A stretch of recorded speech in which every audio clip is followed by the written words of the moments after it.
எப்படி நீங்கள் hip knee replacement, அதாவது மூட்டு மாற்று அறுவை சிகிச்சை, இடுப்பு எலும்பு உடஞ்சவங்களுக்கு ஹிப் ரீப்ளேஸ்மெண்ட், இந்த சர்ஜரிலாம் கேள்விப்பட்டிருப்பீங்க. அதே மாதிரி ஸ்பைனில் வந்து இருக்கிற ஒரே ரீப்ளேஸ்மெண்ட் பார்த்தீங்கன்னா இந்த டிஸ்க் ரீப்ளேஸ்மெண்ட் தான்.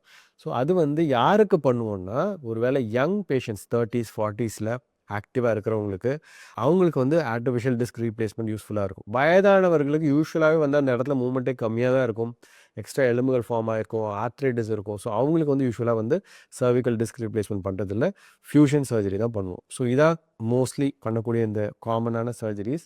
ஸோ இதில் பேஷண்ட்ஸ் எங்ககிட்ட காமனாக கேட்குற கொஸ்டின்ஸ், முதல் கொஸ்டின், கழுத்தில் அறுவை சிகிச்சையா, இது எவ்வளோ தூரத்துக்கு சேஃப், பேரலிசிஸ் ஆகிடுமா அப்படின்னு தான் முதல்ல கேட்பாங்க.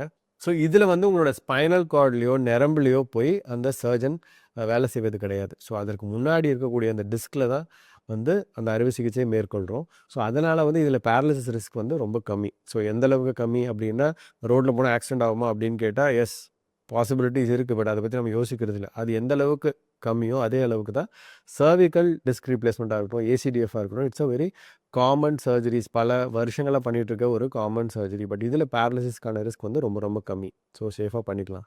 இரண்டாவது விஷயம், அதிகமாக அவங்க கேட்குற கேள்வி, டாக்டர் இந்த சர்ஜரி பண்ணிக்கிட்டிங்கன்னா நான் ஏற்கனவே சொன்ன மாதிரி என்னோட என்ன மாதிரியான ரெஸ்ட்ரிக்ஷன்ஸ் இருக்கும் கழுத்து மூமெண்ட்டில், நான் குனியறதுல, உட்காரதுல, அதுக்கு ஆல்ரெடி நான் சொல்லியிருந்தேன்.